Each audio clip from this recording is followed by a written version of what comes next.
I am not a historian, but neither are you. So, how about we the people learn this stuff together? Welcome to US 101. And today's episode is dedicated to the memories of both Chris Cornell of Soundgarden and Chester Bennington of Linkin Park. Gentlemen, you will be missed.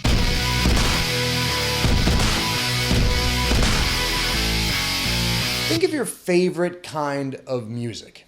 Is it rock music? Is it hip hop? Is it country, jazz, pop music, classical? Just think of that favorite genre, okay? Now, imagine that you were going to go see a concert featuring one of your all-time favorite musical artists. In my case, that would be Radiohead, okay? You go to the concert, the music sounds great, the band is awesome, you're having an amazing time, the crowd is super into it. Now imagine you wake up the next day and you're still remembering all the cool that happened at the show last night, you're feeling great about it, and then you end up reading that due to some of the stuff that happened in the crowd during that concert, that type of music is no longer allowed to be performed in your town or your city. You'd probably start laughing, right? This is ridiculous. It sounds stupid, right?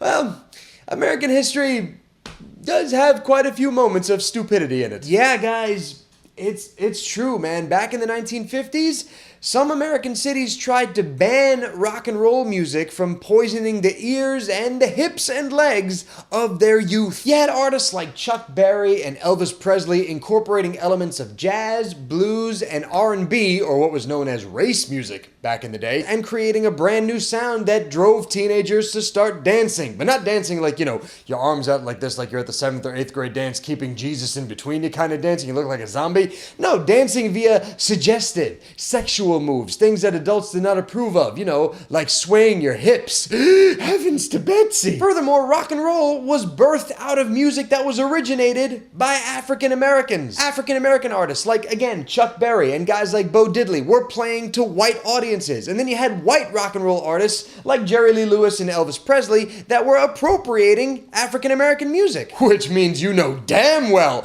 that white suburban American parents weren't going to let little Timmy and little Susan be tainted by that devil's music. So with all that being said, let's now take you to the time in question. The date, June 2nd, 1956, the location, Santa Cruz, California, and the Santa Cruz Civic Auditorium, and the band that's performing, Chuck Higgins and his orchestra. Now, Chuck Higgins and his orchestra were a Los Angeles-based band that gained a little bit of notoriety with one of their tracks called Pachuco Hop. And at this concert, around 200 teenagers from Santa Cruz go to the auditorium to see them live and to dance their faces off. Now, before I go any further, I do invite you to check out Pachuco Hop. You can actually check it out right here. The card's right up there. Click on that and you can listen to the song itself. Now, you might listen to the song and you might say to yourself, this is rock and roll? This isn't the rock and roll that I'm used to. And yes, true, in 2017, Pachuco Hop might not be considered rock and roll. But in the 50s, that song was the Back in the day, that hot saxophone sound sitting on top of that drum groove while a pulsing piano is in the background giving the song a bit more drive, that's what was big in the streets back in the day. That's what made the kiddies dance. So you've got 200 teenagers at the show. They're rocking out, having a great time, and around midnight, the police come to the show just to check it out, just to make sure that, the peace is being kept. And when they show up,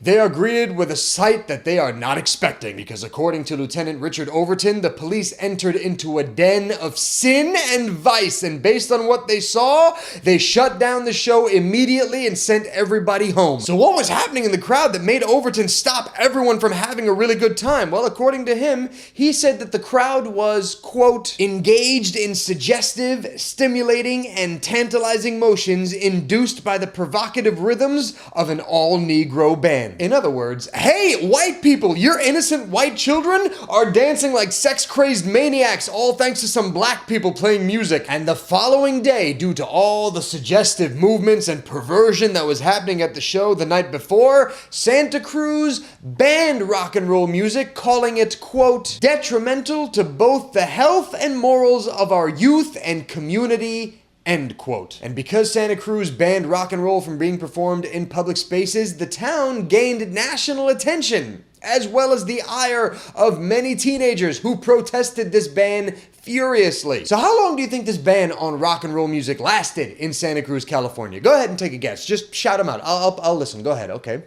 Good guesses. All good. Ooh, that's a good one too. For those of you that said 4 days, You would be correct. Yeah, see, due to all the attention that Santa Cruz was getting for banning rock and roll, plus all the pissed off teenagers, plus the fact that rock and roll was becoming the hottest genre in the United States, the city manager, Robert Klein, put an end to the ban as quickly as possible. Klein said that rock and roll, quote, along with other types of harmless swing music enjoyable to young and old, is welcome. Way to be a square, Klein. You called rock and roll music swing music? They are two completely different genres that are defined entirely by their influences and how they apply those influences. And you know what? I'm not even gonna waste my time or my breath explaining it to you. Besides, Robert Klein is probably dead anyway. Why am I even bothering? Now, even though Santa Cruz was the town that gained the most attention for trying to pass a ban on rock and roll music, other American cities tried it as well. Case in point, Asbury Park, New Jersey. This also took place in 1956, and this featured the band Frankie Lyman and the Teenagers, who were performing at Convention Hall down the shore, and about 2,000 people showed up to the concert. And by the second song, according to one story, a fight broke out in the crowd, which later spilled out into the street, became somewhat of a mini riot, and around 25 people ended up being injured by the end of the night. The Asbury Park City Council, following this show, immediately tried to place a ban on rock and roll music, but the ban did not work. Other cities like San Antonio, Texas tried to pass a ban, Boston, Massachusetts tried to pass a ban, but none of them went through. Ultimately, guys, the bans on rock and roll music weren't due to the music. There's nothing wrong with the music. The fact that whites and blacks were coming together, not just the people, but the cultures, they were starting to blend together, that really scared a lot of people that were fans of the idea of separate but equal. But the progression just kept on happening. Chuck Berry and Elvis Presley became even bigger artists, and by the 1960s, even more American rock bands were on the scene, and not to mention the whole British invasion that happened. Bands from Britain coming over, the Beatles, the Rolling Stones, and many more. Rock music couldn't be stopped. It became a much more mainstream genre. It became the genre in the United States. So with that being said, guys, allow me to leave you with the words of the legend Neil Young, who famously sang, "Hey, hey, my, rock and roll will never die." And that, Rocker Nation, is it for this episode of US 101. Thank you guys so much for hanging out. I really do appreciate it. And thanks to all of you that have subscribed to the channel, that have liked the videos, that have shared them, that have left comments on them. Hopefully you guys get involved in the comment section for this video. I'd love to know what music you like listening to. What's your favorite genre? Who are some of your favorite artists, man? Let me know. As always, you can follow US 101 on Facebook, on Instagram, on Twitter. All those links down below in the description box. And guys, I will see you next Tuesday for a brand new episode of US 101. Until then, I am all done. Do me a favor, grab some Soundgarden records, grab some Linkin Park records, and turn those bad boys way the up. Chester, Chris, we miss you. We love you guys. Thank you for the music. See you next week, guys.